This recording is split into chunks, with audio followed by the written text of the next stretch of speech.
Bismillahirrahmanirrahim. Assalamualaikum warahmatullahi ta'ala wabarakatuh. Alhamdulillah, nahmaduhu wa nasta'inuhu wa nastahdihi wa nastaghfiruh wa na'udzu billahi min syururi anfusina wa min sayyiati a'malina. Man yahdihillahu fala mudilla lahu wa man yudlil fala hadiya lahu. Asyhadu an la ilaha illallah wahdahu la syarika lah wa asyhadu anna sayyidana Muhammadan abduhu wa rasuluh. Allahumma salli wa sallim wa barik ala sayyidil mursalin imamil muttaqin wa ala alihi wa ashabihi ajma'in wattabi'in wa tabi'it tabi'in wa man istanna bisunnatihi ila yaumiddin, amma ba'd. Rabbi shrah li sadri wa yassir li amri wahlul 'uqdatam min lisani yafqahu qawli. Alhamdulillah, pertama dan selamanya kita syukur kepada Allah Subhanahu wa taala. Dengan izin dan limpah kurniaannya, kita masih lagi diberikan ruang dan kesempatan oleh Allah Subhanahu wa taala.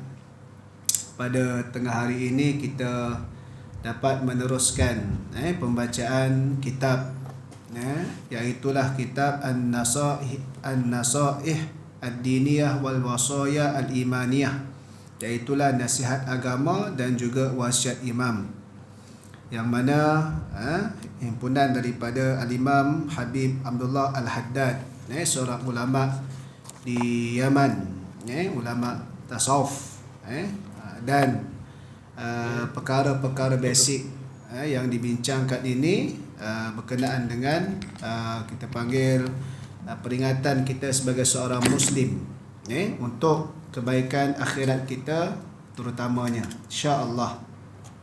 Baik, dalam kitab ini kita dah selesai berkenaan dengan tajuk pengenalan takwa dan wasiat ulama mengenai takwa.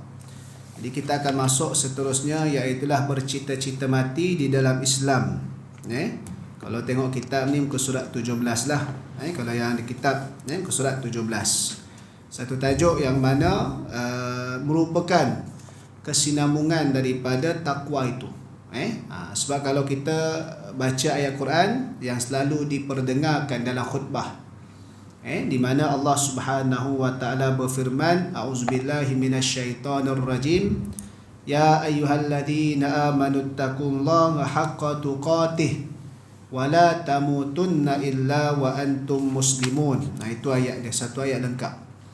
Wahai orang-orang yang beriman, bertakwalah kepada Allah dengan sebenar-benar ketakwaan, dan jangan kamu mati melainkan di dalam Islam. Jangan kamu mati melainkan kamu dalam keadaan menyerah diri. Inilah Islam, Muslim. Jadi sebabkan itulah Al-Imam Abdullah Al-Haddad dia menyusun selepas bincang tentang takwa, dia bincang bercita-cita mati di dalam Islam tadi tu. Sebab kita bukan sekadar untuk mengamalkan Islam, tapi kita nak konsisten, istiqamah hanya itu sampailah kita mati dalam keadaan Islam. Sebab kita tak tahu pengakhiran kita macam mana, kan? Na'udzubillahi min zalik lah kalau pengakhiran kita itu sebaliknya. Sebabkan itu di antara hikmah, kalau kita baca tafsir Al-Munir sekalipun, Syekh Dr. Wahab Az-Zuhaili dikata antara hikmah mengapa kita sehari semalam menerusi solat fardu 5 waktu sehari semalam 17 kali dalam surah Al-Fatihah kita mohon hidayah daripada Allah. Ihdinas siratal mustaqim. Padahal kita ni dah Islam dah, kan?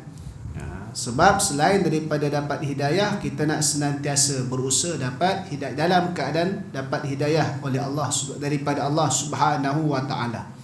Kan? Kalau siapa yang pernah dengar hadis Nabi sallallahu alaihi wasallam, pernah dengar hadis berkenaan dengan akhir zaman, tak silap saya ada dalam himpunan 40 hadis mengenai peristiwa akhir zaman, Syekh Abdullah Fahmi Zamzam. Mana hadis Nabi sallallahu alaihi wasallam lebih kurang maksud dia pagi beriman, petang kufur. Petang beriman, pagi besoknya kufur. Nak katanya ujian akhir zaman ni, ujian keimanan kita ni sangat dahsyat. Tak perlu tunggu sehari, separuh hari. Pagi beriman, petang tu kufur. Petang beriman, pagi esoknya kufur. Nak katanya ujian tadi tu sangat hebat, menyerang. Kan jadi kita nak konsisten, istiqamah tadi tu. Dan cuma dalam satu lagi saya tertarik juga, Syekh Dr. Yusuf Qaradawi pernah sebut lebih kurang, maksudnya kita bukan sekadar mahukan pemuda yang cita-citakan kematian dalam Islam, tetapi kita juga mahukan pemuda-pemuda yang hidupnya untuk Islam. Kan, maksud katanya apa? Sebab dia kadang-kadang tak balance, tak seimbang. Dia nak mati untuk Islam, maksudnya ibadahnya jaga, akhlaknya jaga, tapi hidupnya nak untuk Islam tadi tu kurang. Maksudnya dari sudut nak menegakkan Islam tadi tu tak ada, dah kurang. Jadi dia beramal tu ada, tapi dari sudut nak memastikan kehidupan dia tadi tu melaksanakan Islam tadi tu kurang. Dari sudut maksud yang komprehensif lah, yang syumuliyah itu. Jadi kita nak dua-dua. Waktu kita hidup ni pun Islam, dan waktu kita mati kelak nanti mudah-mudahan Allah Ta'ala rezekikan kita dalam keadaan Islam tadi itulah. Okay, baik. Jadi ayat Quran tadi itu tentang takwa dan jangan mati dalam keadaan Islam, itu adalah pada surah Ali Imran ayat 102. Kalau kita biasa diperdengarkan waktu khutbah lah, ayat itu yang dipilih dalam seruan takwa lah. Kan? Dan ini merupakan perintah Allah. Perintah Allah Subhanahu wa Ta'ala tadi itu. Cuma dakwah Islam wajib, cuma masuk Islam tadi tu tak boleh paksa. Dakwah tu wajib. Dakwah tu wajib. Kena berada dalam Islam ni mestilah. Kalau tak, mati dalam keadaan kufur, na'udzubillah, neraka. Cuma nak bagi orang masuk Islam tu tak boleh paksa. Fa anta tukrihun nas hatta yakunu mu'minin. Apakah kamu nak memaksa manusia itu sehingga mereka ni jadi orang beriman? Kan? Ataupun yang biasa, la ikraha fid din, tidak ada paksaan untuk orang tadi peluk agama Islam. Kan? Kenapa dakwah tu wajib tapi orang nak masuk Islam tu tak boleh dipaksa? Kerana sebab orang masuk Islam ni nanti bila masuk Islam semua kehidupan dia tadi tu mesti lillahi ta'ala. Jadi kalau orang tu berada dalam Islam dalam keadaan keterpaksaan, dia tidak jadi lillahi ta'ala tadi tu, tak dapat nak proses. Kan? Sebabkan itu kita dakwah dia, tapi tak boleh paksa dia. Cuma kita kena dakwah dengan sebaik mungkin. Kan? Sebaik mungkin. Keluarga kita, kawan-kawan, sanak saudara dan seluruh masyarakat lah. Kan? Jadi itu perintah daripada Allah. Makna katanya bila kita buat kerja-kerja dakwah dan kita juga berada dalam takwa tadi itu menurut perintah Allah, di situlah kita mendapat rahmat daripada Allah Subhanahu wa Ta'ala. Sebab agama Islam ialah agama yang diakui Allah sebagai agama yang benar di dalam kitabnya Al-Quran, dan bahawasanya dia tiada akan menerima agama selainnya dari manusia. Kerana agama Islam itu adalah satu-satunya agama yang dia telah redakan bagi Rasulnya dan bagi para hambanya dari kaum mukminin. Allah Ta'ala firman, Inna dina indallahi al-Islam. Inna dina indallahi al-Islam. Surah Ali Imran ayat 19. Agama yang benar, inna dina indallah, agama yang benar, agama yang diterima di sisi Allah hanyalah Islam. Selain daripada itu tak diterima. Sama ada agama yang agama ataupun kita panggil ideologi yang berubah menjadi agama. Macam Confucianism lah. Confucianism dia asalnya ke agama. Dia merupakan satu falsafah kemudian dibentuk menjadi agama.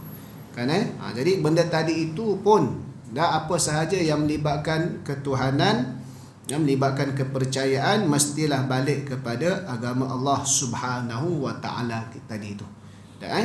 Jadi Islam itu adalah satu-satunya. Selain daripada itu tak diterima oleh Allah Subhanahu wa Ta'ala. Kan? Jadi kalau ikut hakikat agama yang sebenarnya hanyalah Islam sahajalah. Kan? Tapi apa maksud agama? Agama ni maksud dia ada kepercayaan. Agama ni basicnya dia ada kepercayaan dan dia menyeru kepada ketuhanan. Kan?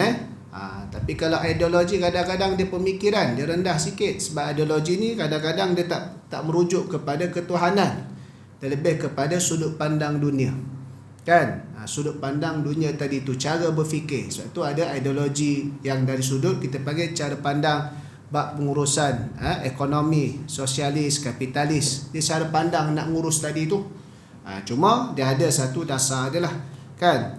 Jadi dia kadang-kadang bila sebut agama ideologi dari sudut bezanya sikit. Sebab agama mesti ada bersifat kita panggil merujuk kepada ketuhanan. Kalau kita sebut agama ni, dia ada seruan Tuhan dia macam mana yang digambarkan, kan. Kalau orang yang musyrik, dia Allah pun dia ngaku Tuhan, selain pada Allah pun ngaku Tuhan. Kalau semata-mata ngaku Tuhan tanpa Allah, kan, itu dipanggil wathaniyah.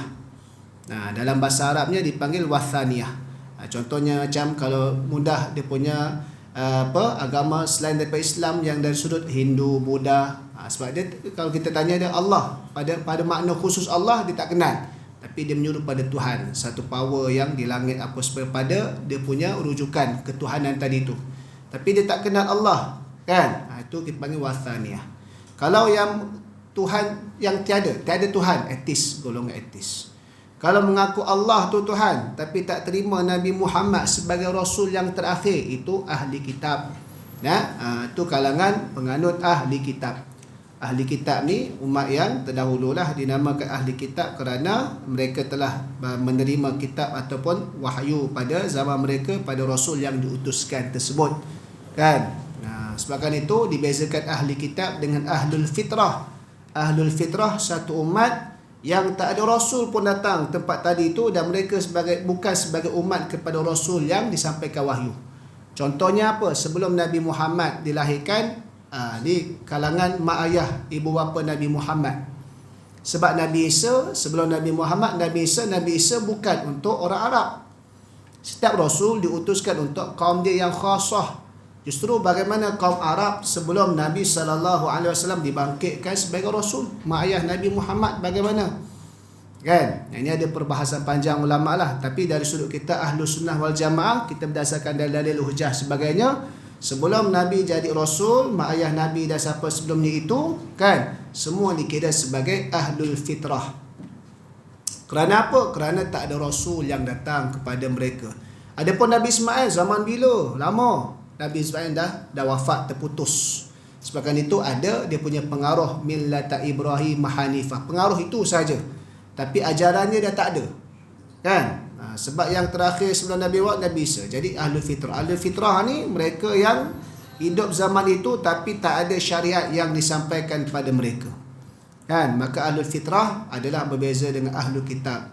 Ahlul Kitab ni dah sampai dan dia punya wahyu, ajaran dia diteruskan kepada kaum dia tersebut sekalipun Rasul tadi tu dah wafat, kan. Jadi sehinggalah dibangkitkan Rasul yang baru, maka semua perlu merujuk kepada Rasul yang baru tadi tu. Sebabkan itu ada beza Rasul dengan Nabi. Nabi Yusa ke apa ya. Yang meneruskan syariat Nabi Musa. Nabi tak bawa syariat baru, dia hanya meneruskan. Tapi kalau Rasul, dia ada bawa syariat yang baru. Tambah lagi Rasul-Rasul yang dapat kitab. Sebab selain daripada kitab ada dapat suhuf. Suhuf ni sekadar lembaran saja. Kitab lebih komplit sikit, sampailah Al-Quran yang kita panggil komplit sepenuhnya, kan. Tu bezalah. Tapi akidahnya sama tadi tu. Jadi kadang-kadang kalau pada saya orang kata Nabi Isa bawa agama Kristian, tidak, istilah Kristian itu tak sesuai untuk dinyatakan oleh agama Nabi Isa. Sebab agama sama, agama tauhid, iaitulah agama Islam. Cuma Islam dalam bahasa Arab, kan. Cuma dah jadi perkataan yang eksklusif, yang khusus sekarang ini. Apa-apa bahasa nama Islam lah, kan. Sebabkan itu daripada zaman Nabi Ibrahim disebut millah Ibrahim Hanifah, merujuk kepada sifat agama yang dibawa tadi tu. Tapi dasarnya tetap sama, kan. Ada satu ajaran sesat juga yang bermula dia masuk kepada Indonesia, lepas tu dah masuk kepada Malaysia pada millah Abraham. Ayat Quran tu millah Abraham tadi tu. Jadi itu antara bahaya. Kalimahnya Arab ada dalam Quran, tetapi dari sudut ajarannya songsang lah. Tak boleh tadi itu. Baik. Begitu juga firman Allah Ta'ala, wa may yabtaghi ghayra al-islami dinahu fala yuqbala minhu wa huwa fil akhirati minal khasirin. Ali Imran 85, siapa yang menganut agama selain Islam atau yang mencari selain Islam sebagai agama din, kan, maka tidaklah akan diterima darinya dan dia kelak di hari akhirat tergolong orang-orang yang rugi. Rugi ni maksudnya apa? Tak ada pahala, tak dapat masuk syurga, dah dikenakan hukuman azab oleh Allah Subhanahu wa taala tadi itu, kan jadi maksudnya jadikan selain daripada Islam. Jadi Islam ni mesti jadi ad-din. Ad-din ni dari sudut bahasa adalah at-ta'atu wal inqiyadu, taat dan patuh turut. Turut patuh, taat dan turut. At-ta'atu wal inqiyad. Sebab tu kalau kita tengok orang ni, dia kalau dari sudut agama dia kuat, semayang dia apa sebagainya, kita kata orang ni orang yang apa nama, kuat agama.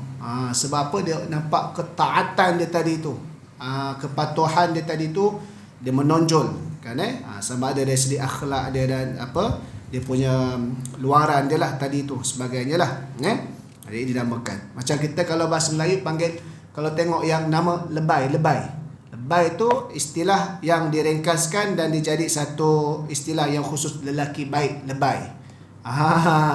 Lebay merujuk kepada orang yang pada zahirnya kuat agamanya, kan kita panggil tok imam dan sebagainya, lebay tadi tu. Baik, itu istilah adalah sama juga panggilan hormat ke ulama-ulama ni.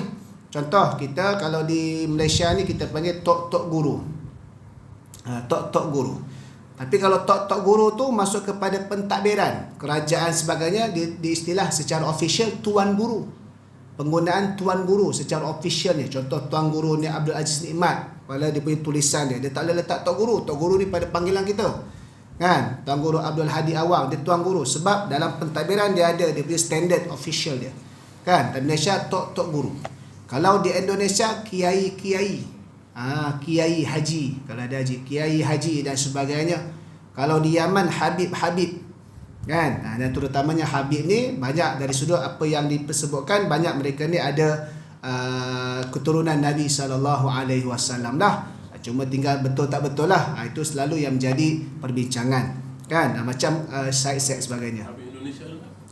Itu kena refer lah siapa yang mengesahkan tadi tu. Tapi secara asalnya Habib Said tadi tu katanya ada silsilah daripada keturunan Nabi. Cuma tu kena check lah siapa pihak autoriti yang mengesahkan. Kan. Tapi kadang-kadang kalau betul orang tadi itu memang keturunan Nabi, dia perlu menginsafi lah. Patut dia menonjolkan contoh akhlak yang lebih baik lah. Sebab ada juga Said, Sarifah dan sebagainya, kan. Kita ni tapi tak pelik lah. Tak pelik. Cuma jangan sampai kalau betul dia tu keturunan Nabi SAW, dia mencemarkan keturunan itulah. Maka itu dia mendatangkan imej yang tak elok. Dan tapi kalau di Al-Azhar di Mesir, Jordan dipanggil Syekh. Kalimah Syekh ni mula dipakai tanpa secara official. Pada zaman sahabat dipanggil Abu Bakar ni Syekh. Syekh ni panggilan kita lah. Syekh ni orang tua. Tak, Syekh merujuk kepada penghormatan. Setelah orang tua ni dihormati, mungkin kerana usia dia tua, mungkin kerana pengalaman dia tua. Saya kira kalau ada orang buat kajian, kita di Malaysia ini pun ada pengaruh pada Syekh. Sebab itu nama Datuk. Pangkat Datuk. Bukan Datuk Syekh. Pangkat dapat gelaran sultan kan, Datuk.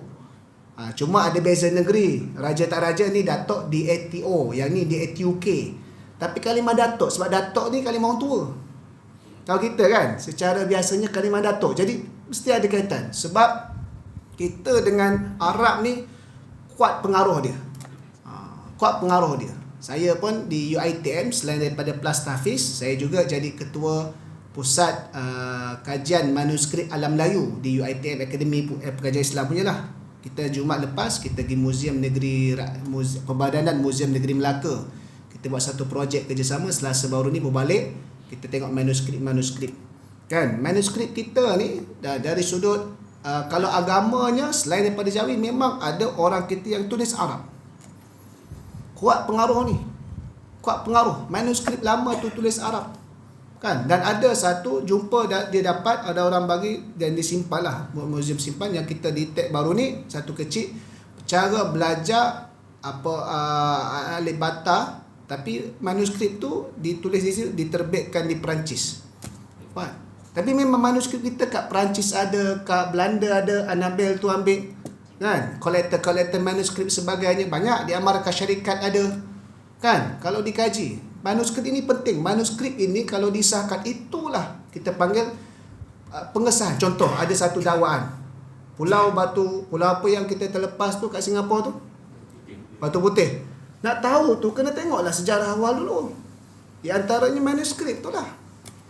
Perjanjian, manuskrip, itu penting tu. Baru boleh fight siapa dulu.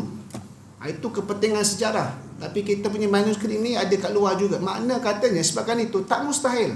Contoh macam ada prof apa tu yang kolektor manuskrip dan juga keris tu, yang dia cerita dulu zaman Hang Tuah, bukan zaman Tuah, zaman kita panggil penjajah Melaka, kita dah ada senapang dulu. Kita dah ada pistol dulu. Cuma dia ambil rampas, dibuang habis.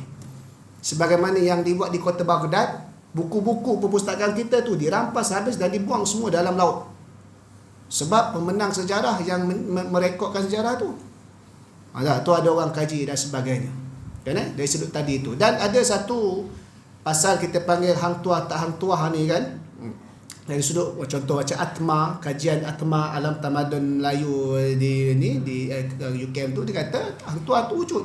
Cuma cara diceritakan tu mungkin ada tambah tokoh tambah fiction sikit lah. Sebab apa? Sebab masa hang tuah disembunyikan itu ada satu tempat di mana saya tak ingat. Ada baru ni Dr. Fairuzah tu, dia pun orang manuskrip dan Melayu punya. Satu kampung tu dinamakan Kampung Hang Tuah. Tapi di luar daripada Melaka. Kita kena faham penamaan satu tempat, kena tengok asal usul dia kenapa. Dia takkan tiba-tiba letak ni nama. Macam Batang Berjuntai, Bestari Jaya. Orang sekarang kalau fikir Batang Berjuntai, dia fikir 18XX je. Mana tempat Batang Berjuntai? Batang Berjuntai, dia fikir benda yang agak ni sikit. Sebab orang buat modern sikit. Sedangkan Batang Berjuntai tu, tempat yang berjuntai tu, yang orang sangkut nak terjun kat air sungai tu, itu Batang Berjuntai maksudnya tu.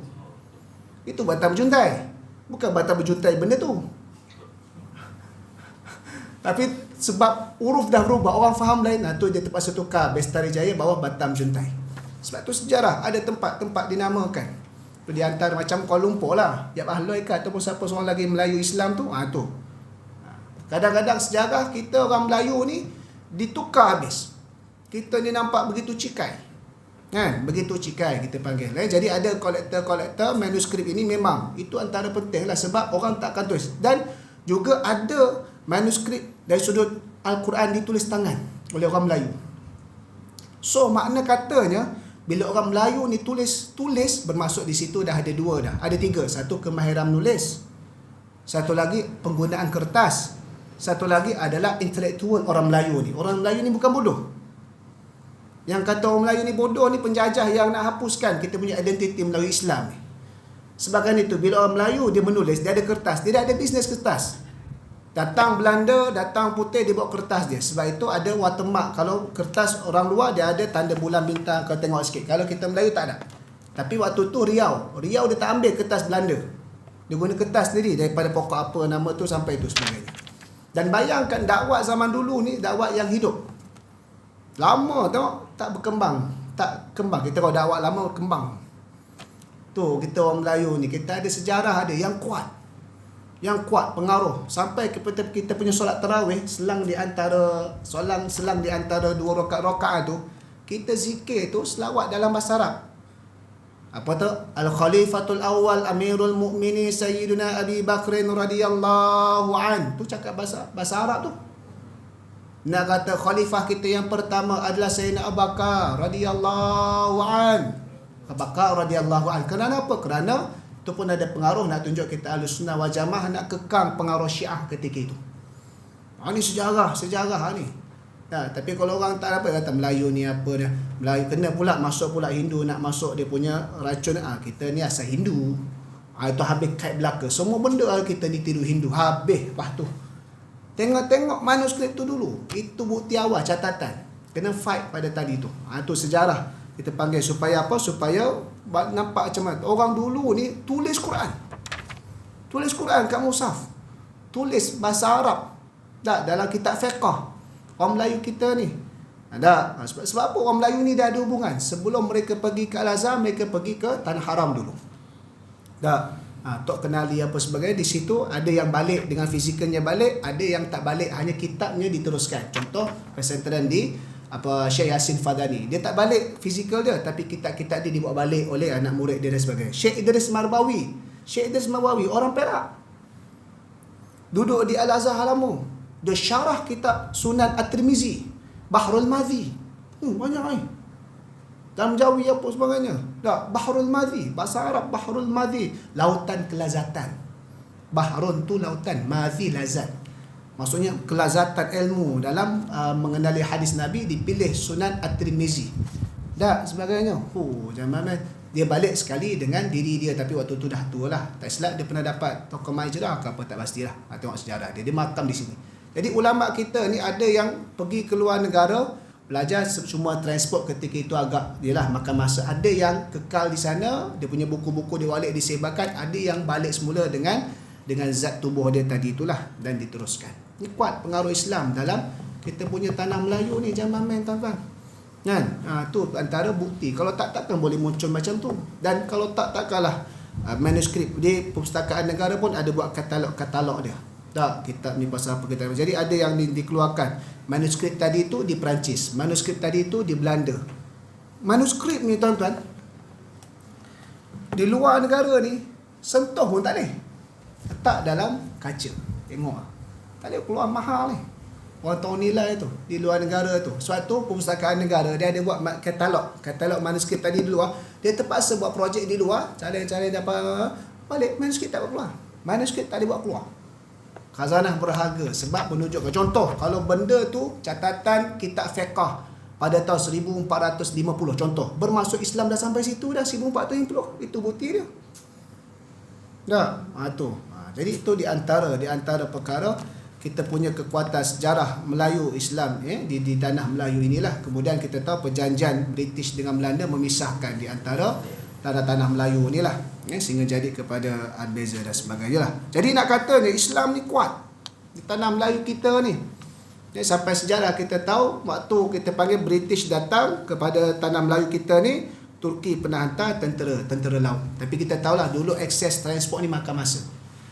Kalau sekarang ni cepat sikit kan, akses makan masa. Tu di antara perkara-perkara tersebut tadi tu. Jadi sebab apa? Sebab waktu kalau kita tengok sejarah datangnya penjajahan, waktu tu adalah tamadun Islam di mana, di Uthmaniyah yang sebagai ketua dia.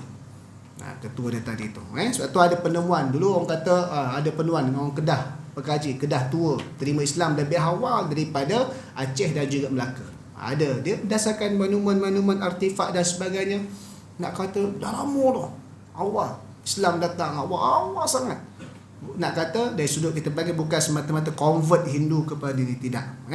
Dan juga ada tangkal azimat, kita kata azimat. Tapi kita kena faham dimensi zaman itu. Kita baca dia rupanya dia buat tentang macam kita wirid pagi petang dan sebagainya, tapi dalam bentuk ilustrasi lah. Mungkin kaedah zaman dulu macam kita zaman sekarang infografi. Jadi kita jangan tengok orang dulu punya azimat terus jadi syirik terus, tak. Kita kena masuk dimensi dia. Sebab itu kaedah penyampaian infografi zaman tu. Cuma dengan tulisan tangan lah. Kita dengan komputer jadi infografik, ada video dia, maka cara dia kita kena konten dia, kena faham dan sebagainya lah. Tu di antara lah. Jadi nak kata Islam ni hebat. Di tanah Melayu kita ni pun dah lama lah. Sebabkan itu kita panggil Islam sangat-sangat dekat dengan kita ni. Sampai dulu kita ada satu tulisan namanya tulisan Jawi. Kan kita ni kalau ikut sejarah di Syekh Arab di Mesir ketika itu, kita ni Kepulauan Melayu dipanggil Jawi. Jawi dan Jawa. Jawa tu merujuk kepada Jawi. Jawa tu bukan sekadar semata Jawa. Jawa pada Jawi. Kemudian balik kepada Jawi tadi tu. Abna'u Jawi. Dia ada di Masjid Al-Azhar itu, dia ada ruang-ruang belajar. Di masjid dia kacang ada lopang. Kalau siapa tengok macam Masjidil Haram, dia depan tu, lepas belakang, lepas ada bilik-bilik tu, ada ruak Atrak. Ruak Atrak ni geng-geng orang-orang Turki. Atrak Turki. Atrak itu nama dia punya etnik dia. Atrak Turki. Geng-geng Turki duduk situ belajar dengan dia punya syekh dia khusus. Ni ada ruak Jawi.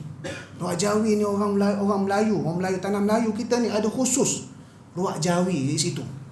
Tak, kuat orang dulu ni mengaji agama ni disebarkan kepada kita di tanah ini. Kan? Cuma sama ada yang sampai secara buku ataupun sampai yang secara fizikal atau fizikal tadi itulah. Kalau di Kelantan Tok Gunadi sebagainya. Cuma sebelum pergi ke, dia ada sejarah sebelum kenapa ulama lepas ke Mekah pergi ke Mesir, kerana ke Mekah ketika itu ada krisis politik yang melibatkan pertemuan di antara kita dan juga puak-puak Wahabi ketika itulah. Habis ulama-ulama banyak yang terbunuh, maka mereka komplit pergi kepada Mesir selepas daripada itu. Dan dulu memang antaranya Mekah dulu, lepas tu barulah ke Mesir, di antara sebab pengajian ulama-ulama banyak di sana. Kan? Baik. Jadi dah katanya, baik, bila kita sebut tadi agama Islam ini adalah agama yang Allah Subhanahu wa taala turunkan untuk kita. Kerana untuk manusia tadi itu, yang mana Nabi SAW diutuskan berbeza dengan Nabi yang terdahulu adalah maksudnya Nabi kepada seluruh manusia. Berbanding Nabi-Nabi dulu hanya kaum yang tertentu sahaja. Jadi kalau manusia yang lain wujud di tempat lain yang bukan kaum Nabi tersebut, dinamakan sebagai Ahlul Fitrah tadi itu. Allah mensifatkan para nabinya dan orang-orang solihin dari hamba-hambanya.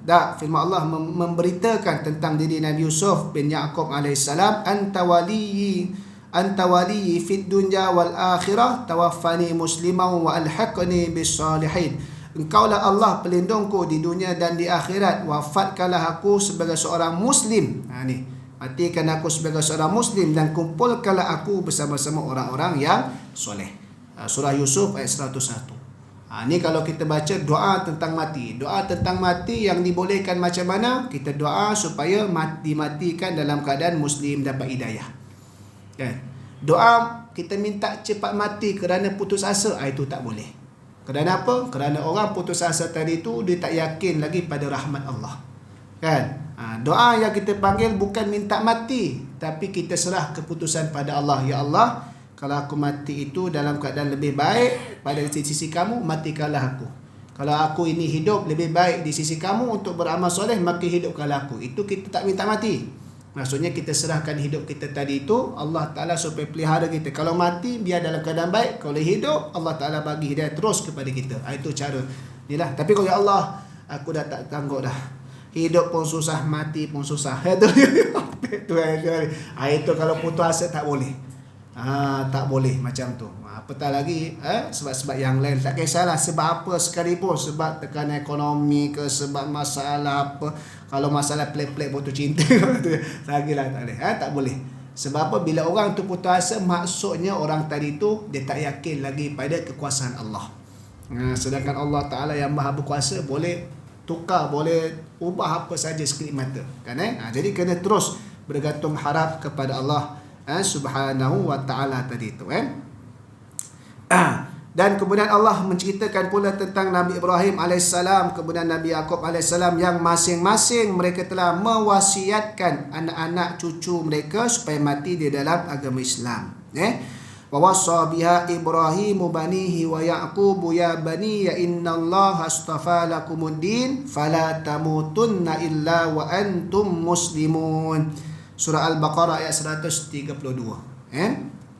Dan telah berwasiat pula Nabi Ibrahim kepada anak-anak cucunya dan juga Nabi Yaqub, hai anak-anakku, sesungguhnya Allah telah memilih agama ini untuk kamu, sebab itu janganlah sampai kamu mati melainkan di dalam agama Islam tadi itu. Surah Al-Baqarah ayat 132. Nabi Ibrahim ni digelar-gelarannya Abul Anbiya, bapa kepada nabi-nabi, sebab daripada keturunannya itu banyak yang dipilih oleh Allah sebagai nabi-nabi dan rasul.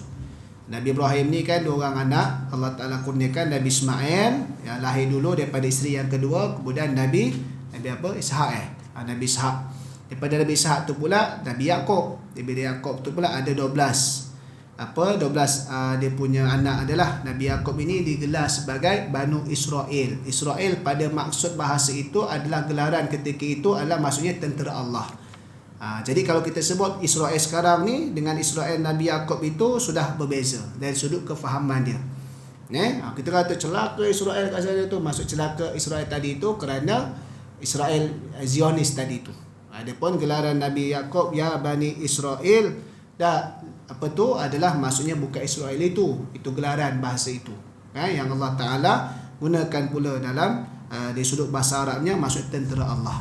Sebab apa tentera Allah? Sebab kalangan dia anak-anak ada daripadanya dipilih sebagai rasul-rasul, daripada nabi-nabi dan sebagainya lah. Cuma Nabi Ishak dengan Nabi Ismail ni, kalau kita tengok sejarah peta dia, Nabi Ismail dia pergi ke Arab kan, sebab dihantar oleh Nabi Ibrahim. Nabi Ishak pergi ke tempat lain sikit, ke arah Baitul Maqdis dan sebagainya kan. Cuma bila Nabi Yusuf dia dilantik sebagai bendahara zaman King Aziz namanya ketika itu, yang kita tahu sirah dia tu, maka semua berpindah daripada Mesir pula. Kemudian barulah nak patah balik, nak mengambil daripada Nabi Baitul Maqdis tadi tu. Dia lain tadi. Dia punya silsilah ada tadi tu. Okey, baik. Jadi di situlah maksud katanya bagaimana Allah Taala menceritakan satu perintah untuk orang Islam ni kekal dalam Islam sampai mati pun biar pastikan dalam keadaan Islam. Yang keduanya Allah Taala memperlihatkan kepada kita, terutamanya kita ni ayah-ayah, orang lelaki ni sebagai qawam, lelaki pemimpin keluarga kita masing-masing, kita kena memberi wasiat, tazkirah kepada kita, peringatkan anak-anak kita, biar mati dalam Islam. Jangan kita kata pandai-pandai dah lah, buat apa, joget kat disko pandai-pandai dah besar dah, tak boleh. Kena tegur contoh kalau ada. Anak-anak kita yang tak tahu Taurat, pandai dah besar dah, kita kena tegur, kena tanya, kena ingatkan dia, sebab kita adalah ar-rijal qawam, pemimpin keluarga kita kan, isteri kita tak nak tutup aurat sebagainya, kena tegur. Cuma dapat hidayah tak dapat hidayah itu hak Allah. Macam Nabi Nuh, Nabi Lut, dia tegur dah, cuma Allah Taala nak tunjukkan bukan manusia itu bagi hidayah, Allah bagi hidayah. Yang penting kita telah buat perintahnya kan. Ada yang Nabi kita panggil isteri dia yang taat kepada dia, macam Nabi Muhammad sallallahu alaihi wasallam, kesemua isteri Nabi Muhammad taat kepada Nabi Muhammad kan. Ada yang Nabi Ibrahim, macam Nabi Ibrahim, isteri dia pun taat juga kepadanya.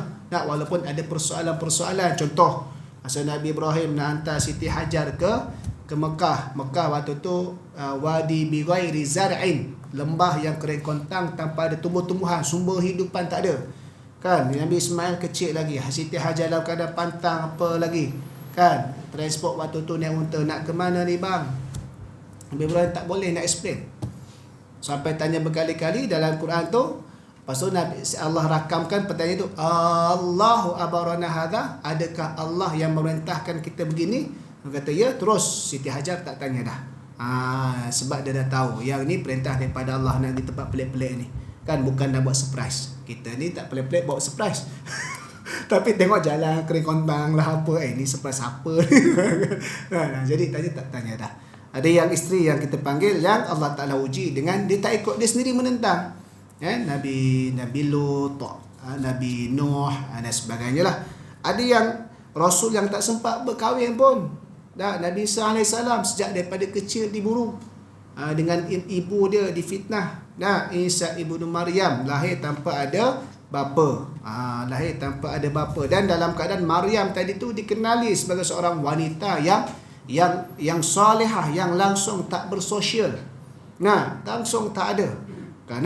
Jadi kita panggil dalam keadaan ditohmah daripada kecil dan sebagainya lah, macam-macam lagi. Jadi yang penting sebagai seorang lelaki, ayah terutamanya, kita kena berpesan-pesan kepada anak-anak kita. Contoh anak kita dah dewasa, dah akil balik, yang lelaki khususnya.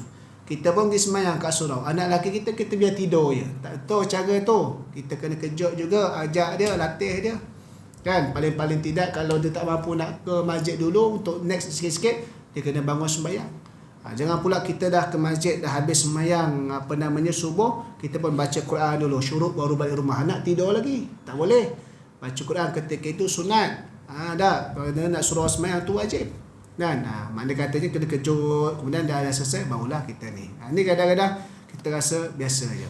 Tu masalah lah. Jadi kena rasa, sebab di bawah apatah lagi kalau terutamanya yang masih di bawah tanggungan kita sepenuhnya. Tanggungan kita sepenuhnya tadi tu. Ni antara kita panggil tanggungjawab seorang bapa. Bukan mudah.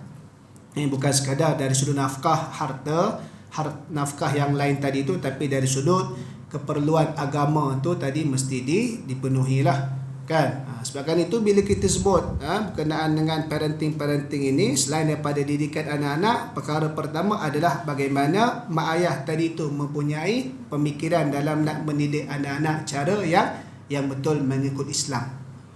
Sebab anak-anak ni dia akan dipengaruhi dengan genetik, dengan teladan yang ditengok, dengan cara pembesaran yang diterima, macam-macam lagi lah, selain daripada sekarang ni lebih mencabar akses luar, kawan-kawan ataupun akses luar daripada media sosial dan sebagainya. Kan kawan-kawan saya yang apa dalam media ni, dia kata, kalau tengok dia punya trend pemikiran anak-anak muda ni lain-lain. Kat Twitter ni gaya macam ni, kat TikTok gaya macam ni, kat Facebook macam ni. Dia boleh kita panggil cara pemikiran tadi tu, dia berkumpul kat situ sebab mungkin dia punya relationship dia tadi tu.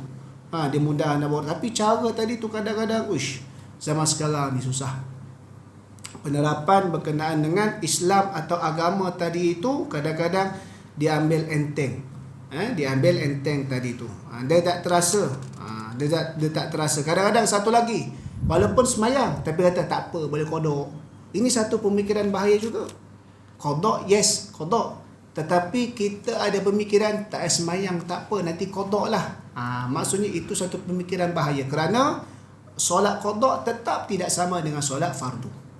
Satu, dari sudut fadilat dia. Yang kedua, bila kita kata tak apa, nanti kodok lah apa ni, makna katanya kita telah meremehkan kewajipan agama yang paling asal sekali, semayang. Seolah-olah tak apa boleh kodok. Kodok tu bukan memasuk option. Bukan masuk tak semayang. Qada tu maksudnya kalau awak tertinggal sekali pun, sengaja tak sengaja, tetap kena qada. Mana kata Islam ni tak boleh tinggalkan, langsung semayang. Itu maksud, bukan pada option. Kita tak semayang, kita qada je lah. Dia pemikiran macam seolah-olah ringan sangat. Tu hati-hati dari sudut kita panggil perkara tersebut tadi tu.